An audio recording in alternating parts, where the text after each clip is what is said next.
Donc là maintenant, on continue. On a euh, maintenant l'accès au bus par euh, un accès asynchrone basé sur maître et esclave. Le maître, c'est lui qui prend la commande, c'est lui qui gère la communication au sein du bus, c'est lui qui donne la parole aux autres pour qu'ils partagent leur information. Donc on peut dire cela comme ça. Donc le maître est l'entité qui accorde l'accès au médium et l'esclave est l'entité qui accède au médium après sollicitation du maître. OK? Par exemple, Profibus a une périphérie déterministe. Accès, contrôle, gestion centralisée. Lorsque la gestion des accès est centralisée dans une station maître, la méthode d'allocation des droits d'accès est fondée sur une interrogation des autres stations, dite esclave. Cette méthode appelée, ou bien cette méthode est appelée la scrutation, polling. Là, parce il va à chaque fois interroger les autres esclaves. On a deux types, scrutation simple ou bien scrutation adaptive. La station maître demande séquentiellement aux autres stations s'ils désirent émettre. Quand l'homme, est-ce que vous voulez, bien le maître, est-ce que vous voulez partager l'information? Lorsque la réponse est positive, la station maître donne le droit d'accès à l'esclave pendant une durée limitée. Donc, il donne l'accès à l'esclave, à l'autre partenaire, mais avec une durée qui est limitée. Cela, on l'appelle la scrutation simple, c'est-à-dire c'est une liaison basée, c'est une liaison, bien c'est un multiplexage qui est asynchrone, maître-esclave, d'une scrutation simple. La scrutation adaptive, la station maître, par diffusion envoie une interrogation à l'ensemble des esclaves. Ceci répond éventuellement dans des intervalles de temps qui leur sont individuellement réservés. Le maître alloue alors successivement le droit d'accès aux esclaves qui ont répondu. Le cycle recommence par une nouvelle interrogation. Donc voilà, à votre avis, qui est la mieux adaptée aux besoins d'une société? Est-ce que c'est une scrutation simple ou bien une scrutation adaptive? Donc, comme j'ai dit hier soir, il faut vraiment, si vous faisiez, par exemple, un choix d'un automate basé sur maître-esclave, par exemple, vous devez aussi distinguer ces caractéristiques et les comprendre. Euh, c'est ma question à vous. Quelle est la différence entre les deux? Qu'est-ce que vous avez compris?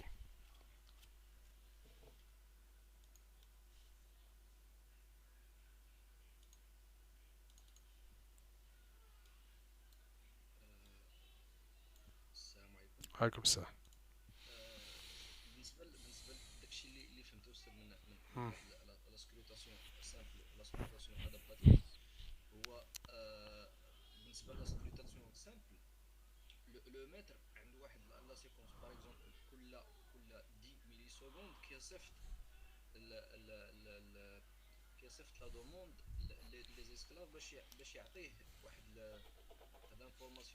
Mhm.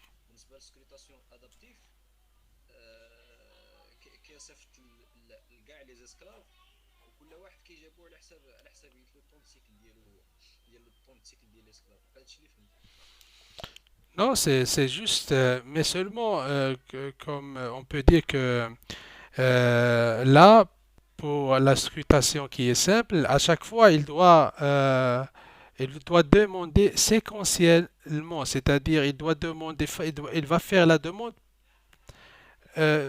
pour chaque station, et cela, ça prend du temps. Il va demander chaque station. Est-ce que vous voulez partager? Non. L'autre, est-ce que vous voulez partager? Non. Est-ce que vous voulez partager? Non. Par contre, la deuxième méthode, c'est les plus adaptée à le besoin d'une société. Si vous avez un automate basé sur ce multiplexage d'accès maître-esclave, mais adaptif, donc là, il diffuse une question. C'est une interrogation. Qui veut partager? Et s'il y a les autres maîtres, je m'excuse, s'il y a les autres esclaves qui n'ont pas des choses à partager, là, on va vraiment aussi économiser le temps. On a un temps de la circulation d'informations qui est rapide et un débit aussi important. Donc voilà. Ici, on le trouve aussi au sein de Modbus Plus. C'est l'accès, contrôle, accès aux médias. Euh, Ici, c'est centralisé. Centralisé, on a le maître, hein. Ici, on a un accès décentralisé. C'est par jeton. Donc, ce type de gestion est basé sur la circulation entre les stations actives d'un droit d'accès à la voie appelée jeton. C'est-à-dire, je vais donner la parole à chaque station et c'est la station qui a ce jeton. Ça peut être aussi 3 bits, un message de 3 bits qui circule entre les stations. Ok. On l'appelle seulement un jeton pour être conforme à la nomenclature. Donc, il y a une station qui reçoit le jeton, émet aux plusieurs trames s'il a des informations à transmettre pendant une durée nécessairement limitée et émet le jeton vers la station suivante. On passe le jeton immédiatement s'il n'y a rien à émettre. Donc voilà, la topologie c'est en anneau. Donc la personne qui a le jeton, il a la parole, il peut parler, il peut transmettre l'information et ainsi de suite. Donc c'est c'est l'accès à la parole décentralisé. On le trouve dans le protocole Modbus Plus. La durée individuellement d'émission étant limitée, il est donc faible de déterminer, connaissant le nombre de stations actives, le temps maximal de rotation du jeton, c'est-à-dire le temps d'attente maximal du droit d'émission dans le cas d'un fonctionnement sans anomalie.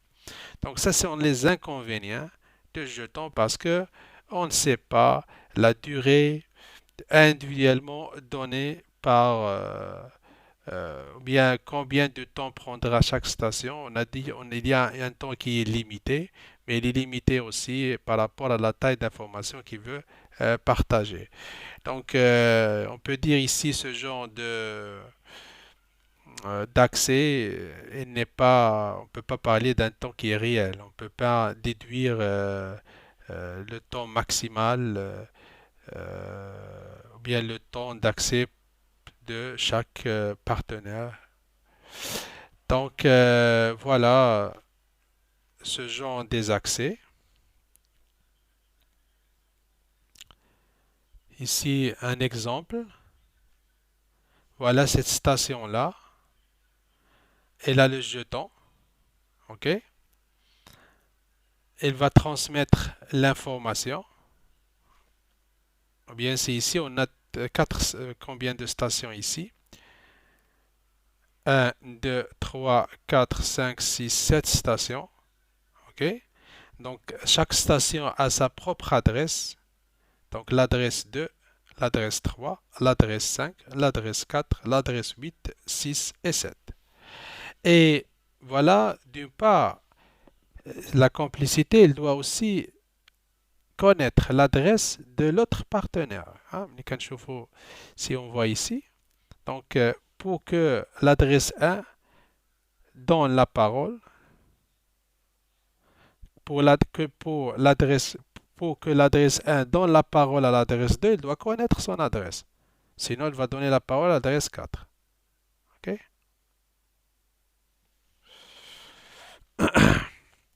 Donc, il a besoin de connaître l'adresse du prédécesseur, c'est-à-dire, voilà, c'est lui qui va me donner, non, c'est celle-là, c'est 3, et de ce successeur. Dans ce cas, c'est 7. OK? Donc, cette station-là, elle a l'adresse 2. Il va communiquer avec la station d'adresse 7, donc Mahdi. Il va attendre l'information de l'adresse du poste 3. Donc, c'est une topologie au nano. Chaque station est reliée à une qui la précède, de laquelle elle peut recevoir, et à une qui la suit, vers laquelle il peut émettre. Donc, cette méthode est retenue par IBM dans son réseau Token Ring. Donc, voilà le jeton. Il veut transmettre, ce poste-là veut transmettre des informations. Donc, il prend le jeton, mais il va donner maintenant l'information à qui, à votre avis? Donc, il va partager avec qui? Donc, la station 4, il a capté le jeton, il va transmettre l'information à qui?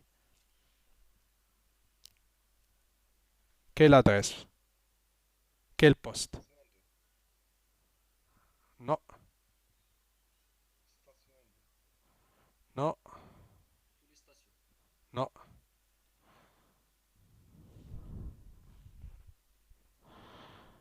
Donc, نعاودو هنا. Le jeton circule entre les stations actives dans un ordre invariant et parcourir ainsi une boucle logique. Donc, chaque station a sa propre adresse. هذه l'adresse 4. L'adresse du prédécesseur. يعني اللي هو خاص يتكلم معايا. OK? Et l'adresse du successeur, NS3. Par exemple, ici, on a l'adresse 4. Successeur, شنو هو؟ هو la station 3. دونك 4 غادي تهضر مع 3 و4 غادي يهضر معاها 8. La station 8. Donc la station destinée à TS4, par exemple, il va prendre le jeton et il va envoyer à la station numéro 8. OK, donc on va voir cela.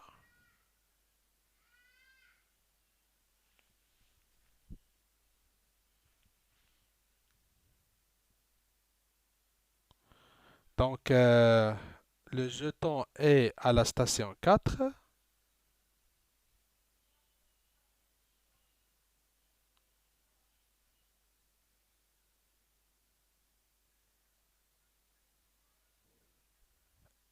Et là, partagé avec la station numéro 8. Là, parce que j'ai fait ici un changement. Non, ici j'ai fait une faute. Ici, ça doit être... Ah, voilà. La station ici, elle a partagé avec la station numéro 8. C'est le successeur. Le successeur. Il va attendre l'information 1 de la station numéro 2 pour la station numéro 4.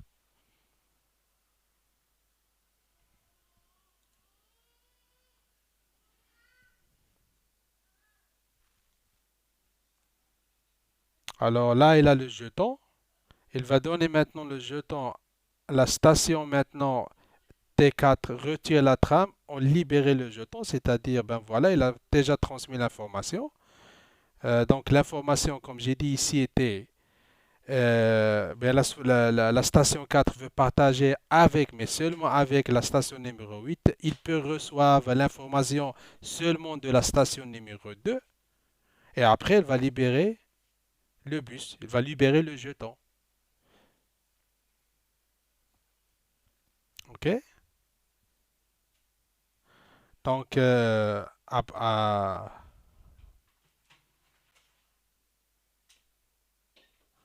donc, chaque station dans ce cas, il doit connaître sa propre adresse.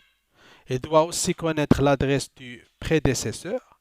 Et il doit aussi connaître l'adresse du successeur. Donc, dans ce cas, on n'a pas de collision. La station qu'il connaît avec qui il va parler et l'autre il connaît avec qui il va parler.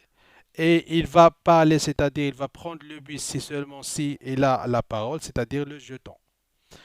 Donc voilà, c'est un accès décentralisé par rapport à l'accès maître-esclave qui est centralisé. Donc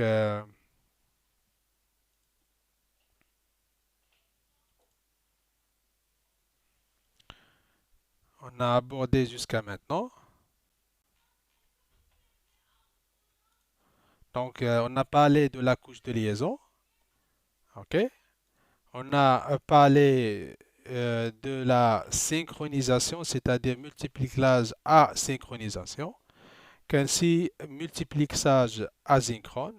On a parlé de l'accès contrôlé, soit centralisé par cet type de centralisation maître et esclave, et aussi les types de scrutation.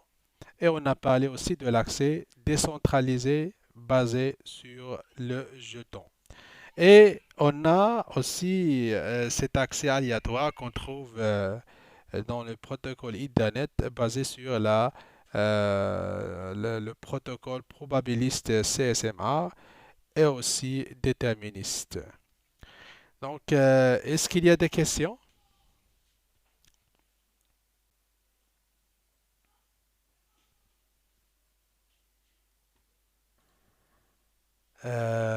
Logic Link Control. C'est une idée de la couche de liaison dédiée au service.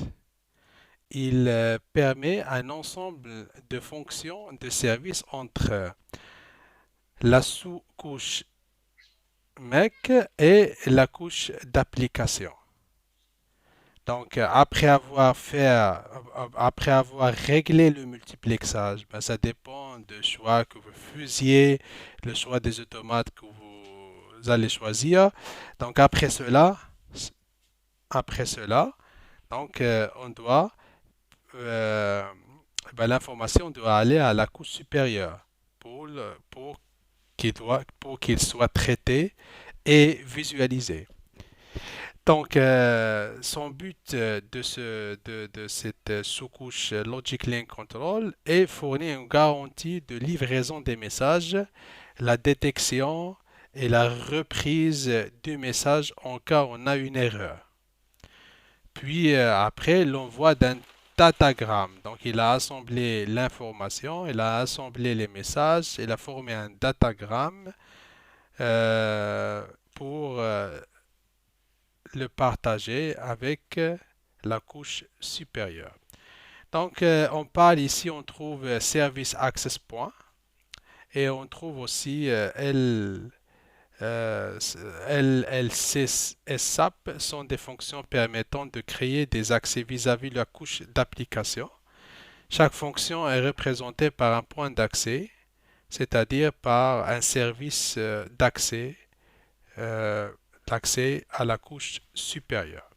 Donc on a ici le passage de, c'est-à-dire on a pris l'information de bus, du médium, par multiplexage, c'est l'accès à la voix. Puis l'information ici, ben, vous avez ici, par exemple, l'information qui est brute. Et aussi, vous avez la CRC. Par exemple, c'est la trame de sécurité. Et vous avez l'adresse, par exemple, de destinataire. Tout cela circule au médium. Et là, on va les assembler. Hein, si on l'assemble, c'est pour que là, on parle d'un datagramme pour l'envoyer à la couche supérieure pour présenter l'information. Donc, les services d'accès Access Point ne sont que des points d'accès, des entêtes de fonctions. Les corps des fonctions sont définis par trois types de services. Service type 1, c'est le minimum. Il consiste en l'envoi et la réception des paquets sans garantie d'acheminement. Ces services sans connexion ni acquittement, c'est-à-dire si la datagramme n'est pas arrivé, donc on n'a pas, on n'a pas une acquittement. On n'a pas un message qui dit, ben voilà, le message a été transmis vers le deuxième, vers le destinataire. C'est-à-dire qu'il y a un manque d'adresse ici. Il permet les échanges en point à point ou en diffusion. Et il utilise deux primitives, data request, c'est l'émission, et data indication, c'est la réception. Donc, à partir de la couche de liaison, on trouve deux couches principales, c'est l'accès à la voix et aussi l'accès par point. OK? Donc, on a ici l'accès par point, c'est-à-dire on va transmettre l'information à la couche supérieure. Et on doit aussi recevoir de la couche supérieure d'information pour qu'on va la transmettre via le bus. Service type 2, il est fondé sur l'établissement d'une connexion logique. Les paquets sont transférés à quitter. Donc, dans ce cas, on a ajouté une confirmation que l'information a été transmise vers le destinataire. Leur séquence est assurée et les erreurs sont corrigées. Donc, on a ajouté la correction des erreurs en cas où l'information a été perturbée. Le flux est contrôlé pour éviter toute perte. Ce service ne permet que les échanges en point à point et il est utilisé sur les réseaux à grande distance. Il utilise 14 primitives, dont 5 réservées à l'établissement et la gestion de la liaison. On a le service type 3, il est sous connexion mais avec acquittement. Le protocole n'assure pas la correction des erreurs si l'acheminement d'un paquet est confirmé dans un délai imparti. Un acquittement positif, sinon l'acquittement sera négatif. Il utilise ici trois primitifs. Donc voilà, la couche de liaison possède deux choses, le multiplexage et aussi on peut résumer cela, on dit un mécanisme d'accès, de préparer un datagramme pour les couches supérieures. OK? Donc, ces informations, comme on a déjà traité hier, peuvent être perturbées. C'est pour cela qu'on a besoin de ces couches-là, de ces services-là pour corriger l'information et pour dire, ben voilà, l'information, elle est là. La couche de multiplexage, il ne fait rien. Il va prendre l'information, il va l'assembler. OK? On a ici géré quoi? Gérer par exemple la détection d'une collision. Mais dans cette couche-là, on n'a pas géré la détection d'erreur, ou bien corriger l'information, ou bien aussi être sûr, est-ce que l'information elle est transmise vers le destinataire approprié. Cela, elle est fait à partir de cette deuxième couche au sein de la couche de liaison. Mais comment il procède? Il procède pas des... C'est la sécurité des informations. Donc, on a toujours dans les deux sens de la transmission une erreur de transmission ou bien une erreur de réception. Donc, cela est dû, comme j'ai dit, à cause d'un champ, bien d'une pollution magnétique, électrostatique, poussière, une collision. OK? Donc, comme on a traité hier soir, les codes à parité simples se contentent d'ajouter un bit de parité. OK? Comme on a montré hier soir. Ici, on va seulement compter les 1 au sein de l'information. 1, 2, 3, 4. Donc, le bit de parité est le 0. Et ici, c'est les impairs. On a une parité impair. OK? On va ajouter une parité impair. On va ajouter 1.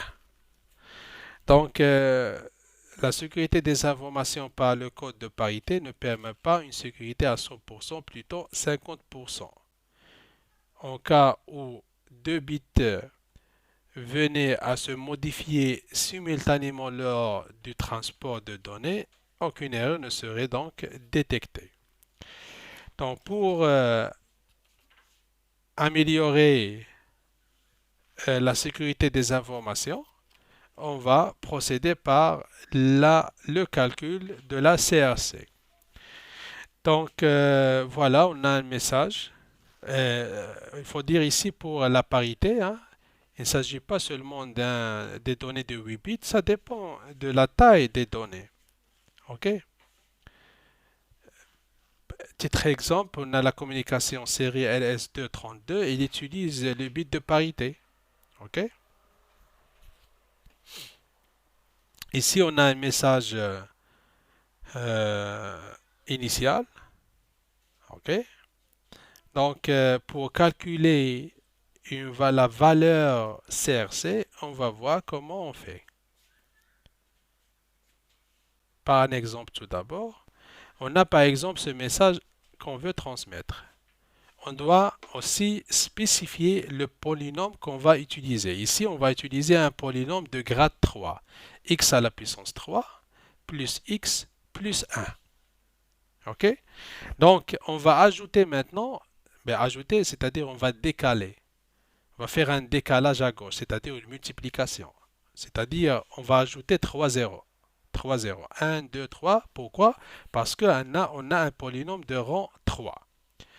Puis, on va faire la division. C'est-à-dire, on va diviser cette information par 1, 0, 1, 1. Pourquoi? Donc, on a ici x à la puissance 3 plus x plus 1. Donc, ici, on a 2 à la puissance 0.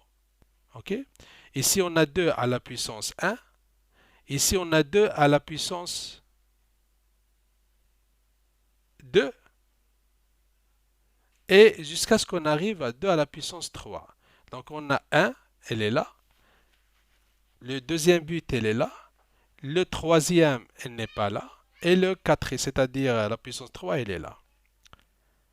Donc, c'est comme ça qu'on peut calculer ou bien présenter ce polynôme, OK, en forme numérique. Donc, la division, ça se fait comme suite. On a maintenant le polynôme. C'est à partir de ce polynôme générateur qu'on déduit la présentation numérique de ce polynôme et on va effectuer la division. Donc, on a ici l'information. On a ajouté 3 zéros à cause du grade du polynôme et on a fait un XOR. 1 XOR 1, c'est 0. 1 XOR 0, c'est 1. 0 XOR 1, c'est 1. 1 XOR 1, c'est 0. OK? Puis, on a maintenant ajouté le polynôme sous forme numérique 1, 0, 1, 1. OK? On procède XOR. Alors, on va appliquer tout simplement XOR pour avoir ce résultat-là, cette séquence binaire. Puis, on va continuer comme ça jusqu'à ce qu'on arrive à la fin. Et on aura toujours le nombre des bits qu'on a décalé. Donc, on aura 3 bits. OK? Donc, là, c'est la CRC. C'est-à-dire la valeur CRC. C'est-à-dire cette information, elle est sécurisée par cette valeur. Donc, moi, j'ai fait ce calcul. Si je veux demander Ardoine, ben voilà, je te donne le polynôme. Ben voilà, l'autre partie, il connaît le polynôme. Et je lui dis, ben voilà, refaire ce calcul. Sûrement, si tu vas refaire ce calcul, tu auras la même valeur. Donc là, l'information, elle est à 100% sûre. C'est-à-dire la détection d'erreur, elle est à 100%. Est-ce qu'il y a des questions?